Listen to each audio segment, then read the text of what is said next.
அது ஒரு கிராமம். சிறுவன் ஒருவன் ஏரிக்கரையில் விளையாடப் போகிறான். அப்போது என்னை காப்பாற்று காப்பாற்று என்று ஒரு அலறல். ஆற்றோர தண்ணீரில் வலைக்குள் சிக்கியிருக்கும் முதலை ஒன்று சிறுவனை பார்த்து பரிதாபமாக கத்துகிறது. உன்னை வலையிலிருந்து விடுவித்தால் நீ என்னை விழுங்கி விடுவாய், நான் மாட்டேன் என்று முதலையை காப்பாற்ற மறுக்கிறான் சிறுவன். ஆனால் முதலை, நான் உன்னை சத்தியமாக சாப்பிட மாட்டேன், என்னை காப்பாற்று என்று கண்ணீர் விடுகிறது. முதலையின் பேச்சை நம்பி சிறுவனும் வலையை அறுக்க ஆரம்பிக்கிறான். வலையில் இருந்த முதலையின் தலை வெளிப்பட்ட உடனேயே அது சிறுவனின் காலை பிடித்துக் கொண்டது. பாவி முதலையே, இது நியாயமா என்று சிறுவன் கண்ணீருடன் கேட்க, அதற்கென்ன செய்வது, இதுதான் உலகம், இதுதான் வாழ்க்கை என்று சொல்லிவிட்டு சிறுவனை விழுங்க ஆரம்பித்தது முதலை. சிறுவனுக்கு சாவது பற்றி கூட கவலை இல்லை. ஆனால் நன்றி கெட்டத்தனமாக அந்த முதலை சொன்ன சித்தாந்தத்தை தான் ஏற்றுக்கொள்ள முடியவில்லை. முதலையின் வாய்க்குள் மெல்ல போய்க் கொண்டிருக்கும் சிறுவன் மரத்தில் இருந்த பறவைகளை பார்த்து கேட்டான், முதலை சொல்வது மாதிரி இதுதான் உலகமா, இதுதான் வாழ்க்கையா? அதற்கு பறவைகள், எவ்வளவோ பாதுகாப்பாக மரத்தின் உச்சியில் கூடு கட்டி முட்டையிடுகிறோம், ஆனால் அதை பாம்புகள் வந்து குடித்து விட்டு சென்று விடுகின்றன. அதனால் சொல்கிறோம், முதலை சொல்வதுதான் சரி.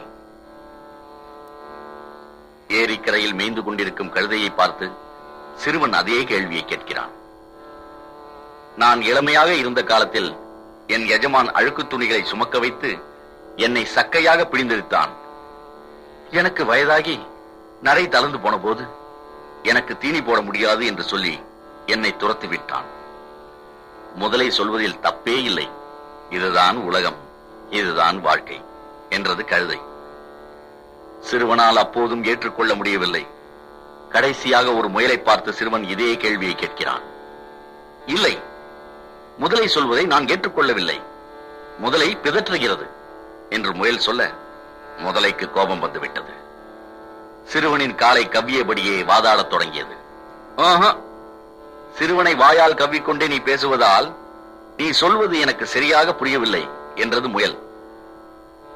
பெரிதாக சிரித்த முதலை, நான் முட்டாள் இல்லை, சிறுவனை விட்டால் ஓடிவிடுவான் என்று சொல்ல முயல், புத்தி இல்லாத முதலையே, உன் வாளின் பலத்தை கூடவா நீ மறந்து விட்டாய்?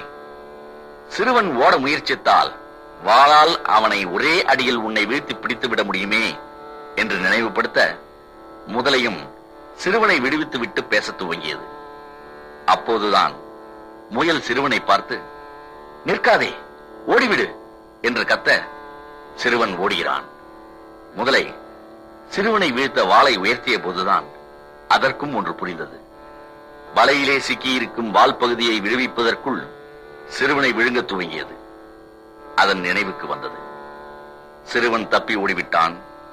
அப்போது கோபத்தோடு தன்னை பார்த்த முதலையிடம் முயல் புன்னகையுடன் சொன்னது, புரிந்ததா? இதுதான் உலகம், இதுதான் வாழ்க்கை. சிறிது நேரத்துக்கெல்லாம் தப்பி ஓடிய சிறுவன் கிராமத்தினரை அழைத்து வர அவர்கள் முதலையை கொன்று விடுகிறார்கள். அப்போது சிறுவனோடு வந்த ஒரு நாய் அந்த புத்திசாலி முயலை துரத்தி சிறுவன் பதறி ஓடிச் சென்று தடுப்பதற்குள் கொன்று விடுகிறது. சிறுவன் பெருமூச்சு விடுகிறான். இதுதான் உலகம், இதுதான் வாழ்க்கை என்று சமாதானமாகிறான். வாழ்க்கையின் அநேக விஷயங்களை நம்மால் முழுக்க புரிந்து கொள்ள முடியாது என்று இந்து மத ரிஷிகள் சொன்னதைத்தான் புத்த மதமும் சொல்கிறது.